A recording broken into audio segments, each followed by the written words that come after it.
तुम्हारे भीतर एक ऐसी शक्ति है जो किसी शिक्षक से भी पुरानी है और किसी तकनीक से कहीं ज्यादा प्रभावशाली।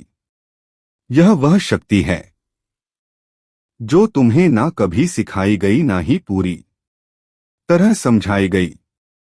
कभी किसी किताब में उसका पूरा जिक्र नहीं मिला, कभी किसी स्कूल में उसका पाठ नहीं पढ़ाया गया। शायद इसलिए नहीं कि वह रहस्य थी, बल्कि इसलिए कि वह बहुत ज्यादा तुम्हारी अपनी थी। इतनी अपनी कि किसी और के शब्द उसमें सीमित नहीं हो सकते थे। तुमने जीवन भर बाहर देखा, शिक्षकों की ओर, कोच की ओर, गुरुओं की ओर, जैसे जवाब हमेशा कहीं बाहर होता है। पर क्या कभी तुम्हें यह एहसास हुआ है कि जिस शक्ति को तुम खोज रहे हो वह पहले दिन से तुम्हारे साथ ही चल रही थी? तुम्हें बताया गया बाहर जाओ, सीखो, बनो, लेकिन शायद सच्चाई यह थी भीतर जाओ, याद करो, जागो। क्योंकि हो सकता है जो कुछ भी तुम्हें अपनी क्षमता, अपनी पहचान के बारे में बताया गया है वो सब अधूरा हो, शायद झूठ नहीं, लेकिन अधूरा। और अधूरी कहानियां जब सच मानी जाती हैं तो इंसान अपनी पूरी शक्ति को भूलने लगता है। आज जो मैं तुम्हारे साथ बांटने वाला हूं वह कोई नई जानकारी नहीं है, बल्कि एक पुरानी स्मृति है, एक ऐसा अनुभव जो तुम्हारे अंदर गहराई से दबी हुई है। और अगर तुम आज थोड़ी देर के लिए अपने तर्क, अपने डर, अपने सवालों को एक तरफ रख सको तो हो सकता है तुम्हें अपनी ही एक झलक मिले जो अब तक छुपी हुई थी। तैयार हो, क्योंकि यह सिर्फ एक वीडियो नहीं है, यह एक दर्पण है। और उस दर्पण में जो तुम देखने वाले हो वो किसी और की छवि नहीं, तुम्हारा सबसे सच्चा रूप होगा। कभी कभी ऐसा क्यों लगता है कि सब कुछ होते हुए भीतर कुछ अधूरा रह जाता है? एक अजीब सी खालीपन जो किसी को समझाना भी मुश्किल है। तुम हर दिन जागते हो, जिम्मेदारियां निभाते हो, लोगों से मुस्कुराकर मिलते हो, और फिर भी अंदर कहीं कुछ चुपचाप थमा हुआ रहता है। वह काम जो कभी जुनून लगता था अब बस एक आदत बन चुका है। वो जीवन जो कभी सपना था अब एक दिनचर्या है जिसमें उत्साह की जगह सिर्फ थकान है। समाज ने तुम्हारे लिए पहले ही तय कर दिया था कब सीखना है, क्या पहनना है, किस उम्र में क्या हासिल करना है, और क्या मापदंडों पर सफल कहलाना है। पर इस पूरी प्रक्रिया में तुमसे एक सवाल नहीं पूछा गया, तुम कौन हो और तुम क्या चाहते हो? बचपन से सिखाया गया कि अच्छा बनो, दूसरों को खुश रखो, किसी को निराश मत करो, लेकिन कभी नहीं सिखाया गया कि अपने मन की सुनो।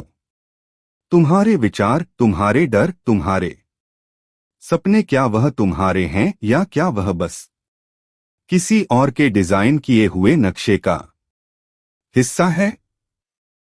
कभी अकेले में बैठकर जब तुम खुद से पूछते हो क्या मैं वो हूं जो मैं सच में हूं, तो अंदर से आवाज आती है शायद नहीं। और यहीं से जागृति की शुरुआत होती है। जब तुम पहली बार इस सच्चाई से टकराते हो कि तुमने जितनी मेहनत की थी वो किसी और की मंजिल तक पहुंचने के लिए थी, अब समय है उस नक्शे को जलाने का और अपनी आत्मा से एक नया रास्ता बनाने का। क्योंकि जब तक तुम दूसरों की आवाजों में खोए रहोगे तब तक अपनी सच्ची आवाज कभी नहीं सुन पाओगे। जब आधुनिक दुनिया चिल्लाती है और तेज चलो और ज्यादा बनो और कुछ नया करो, तो प्राचीन ज्ञान एक धीमी फुसफुसाहट में कहता है, शांत हो जाओ और याद करो। हाँ, याद करो, क्योंकि तुम्हें और कुछ बनने की जरूरत नहीं है। तुम्हें सिर्फ वह याद करने की जरूरत है जो तुम पहले से हो।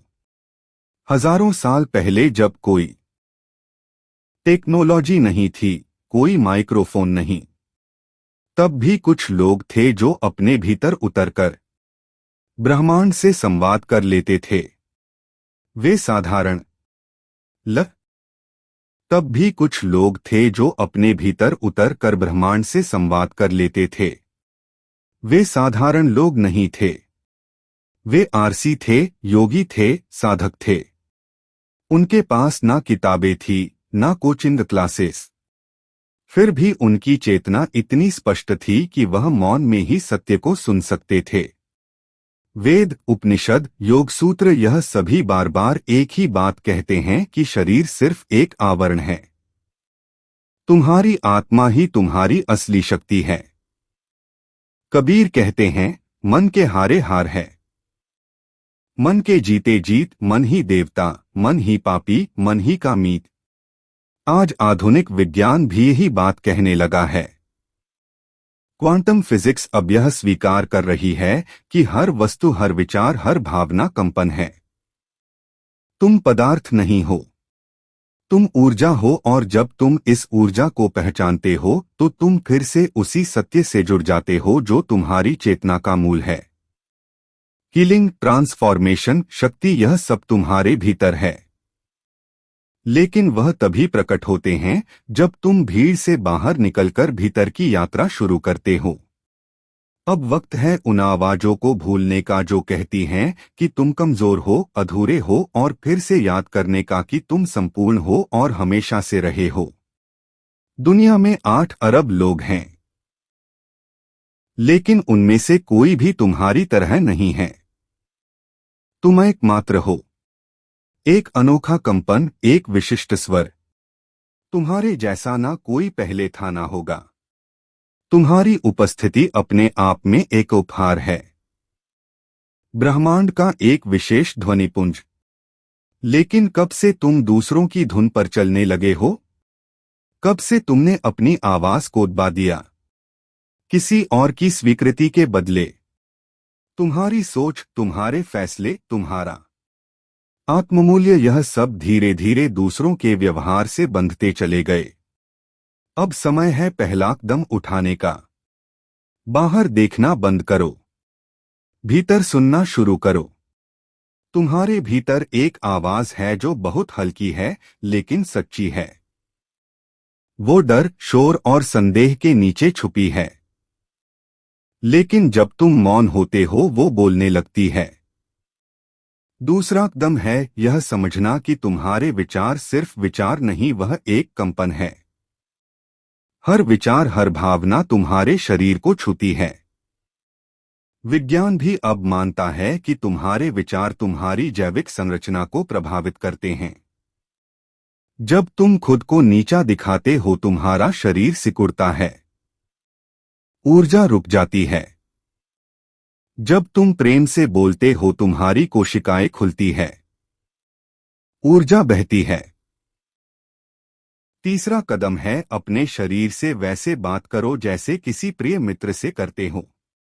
अपने दिल पर हाथ रखो और कहो, मैं जाग गया हूं, मैं शक्तिशाली हूं, मेरे भीतर सब कुछ है जिसकी मुझे जरूरत है, क्योंकि तुम्हारा शरीर सिर्फ मांस नहीं, वो एक मंदिर है और तुम्हारे शब्द उस मंदिर में गूंजने वाले मंत्र हैं।